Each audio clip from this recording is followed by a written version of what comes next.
The first time anyone noticed her fear, it was already too late to stop the rumors. On a gray morning outside a small grocery store in Ohio, a poor deaf girl stood frozen on the sidewalk, her hands trembling as she signed desperately to a passerby that a man would not stop following her. Her eyes were wide, glossy with panic, and the way her shoulders curled inward made her look even smaller than she already was. People slowed down, stared, whispered, and pulled out their phones. A single father with tired eyes and a worn jacket stood across the street, watching her with an intensity that made everyone uncomfortable. What happened next would shock an entire town and change more than one broken life forever. Before the story unfolds any further, take a moment to pause. If you believe in kindness, second chances, and the quiet miracles that happen when people choose compassion over judgment, please like this video, share it with someone who needs hope, comment your thoughts, and subscribe to the channel.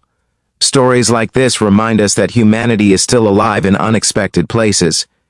Her name was Grace Thompson, and she had been deaf since birth. Growing up in foster homes across Michigan and later Ohio, she learned early that the world was loud even without sound. People talked over her, decided things for her, and often assumed her silence meant ignorance. By 19, Grace lived alone in a cramped basement apartment near a bus station in Toledo, surviving on a part-time job at a thrift store and small disability checks that barely covered rent. She walked everywhere because public transportation confused her, and drivers often ignored her signals. Every day felt like a test of endurance, and fear became her constant companion. Grace first noticed the man weeks earlier. He was always there, across the street or a few steps behind her, never too close but never far enough to disappear.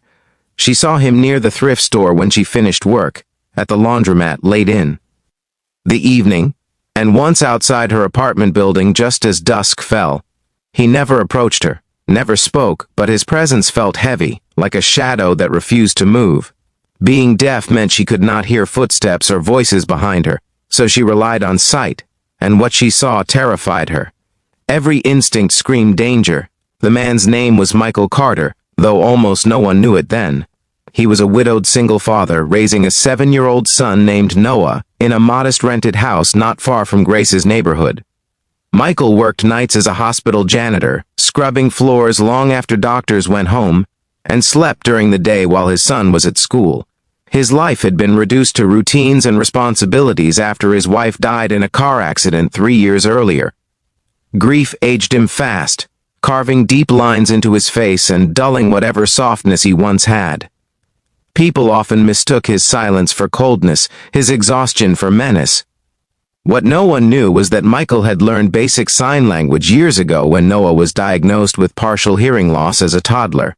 Though Noah later regained much of his hearing, Michael never stopped practicing, believing communication was a bridge worth building no matter the outcome. That quiet skill would soon become the reason he noticed Grace at all. He first saw her struggling to cross a busy street, as cars honked impatiently, unaware she could not hear them. Michael had guided traffic with raised hands until she reached the sidewalk safely, though she never looked at him. After that, he started seeing her everywhere, not because he followed her intentionally, but because their lives overlapped in the same neglected corners of the city.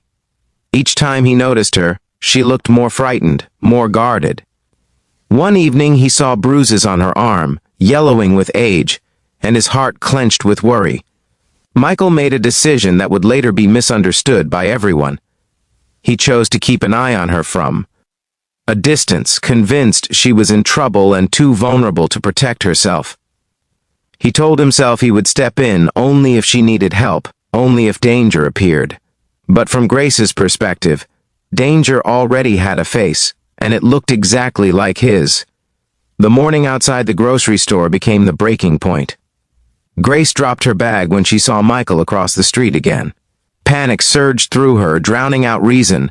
She ran toward a group of strangers and signed frantically that the man had been following her and that she was scared.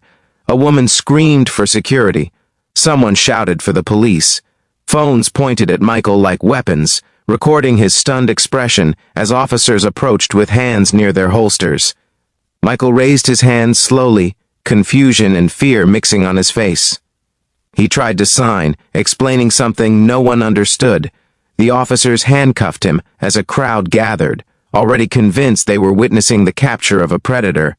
Grace watched from behind a police car, shaking, her chest tight with terror and guilt she could not name. At the station, everything began to unravel in ways no one expected. A volunteer interpreter was called in when officers realized Grace was deaf. Through her signing, they learned about the weeks of fear, the feeling of being hunted. When it was Michael's turn, he signed back, his movements careful and respectful, explaining why he noticed her, why he stayed nearby, and how he never meant to frighten her. He spoke of concern, not obsession, of protection, not pursuit. The interpreter's face softened as she translated. Security footage from nearby stores showed Michael never approaching Grace, never speaking, never stepping into her space. Witnesses recalled him helping her cross streets, and once picking up groceries she dropped without expecting thanks. Slowly, the story shifted. The room grew quiet as realization settled over everyone present. Grace's hands began to tremble again, but this time not with fear. She looked at Michael and saw exhaustion instead of threat, kindness instead of danger. Years of neglect and abandonment had taught her to expect the worst, to survive by suspicion. In that moment, something inside her cracked open, painful and freeing all at once. Michael was released without charges. Outside the station, the same crowd that condemned him now watched in silence as Grace approached him. She signed an apology through tears, her hands unsteady but sincere. Michael nodded, signing back that her fear made sense in a world that rarely protected people like her. There was no anger in his eyes, only relief.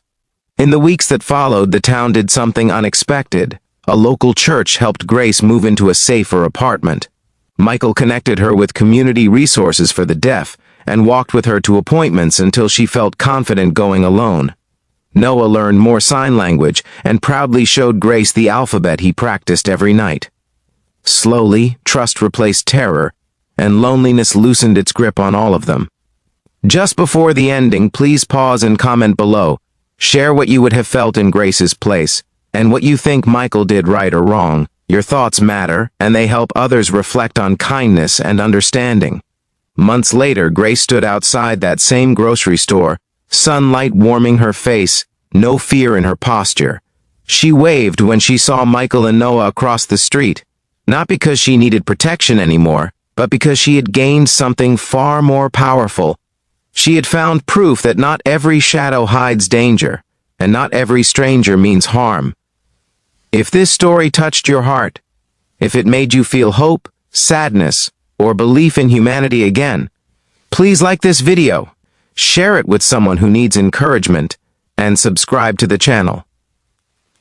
Sometimes the most shocking moments are not acts of cruelty, but acts of quiet love misunderstood, waiting patiently to be seen.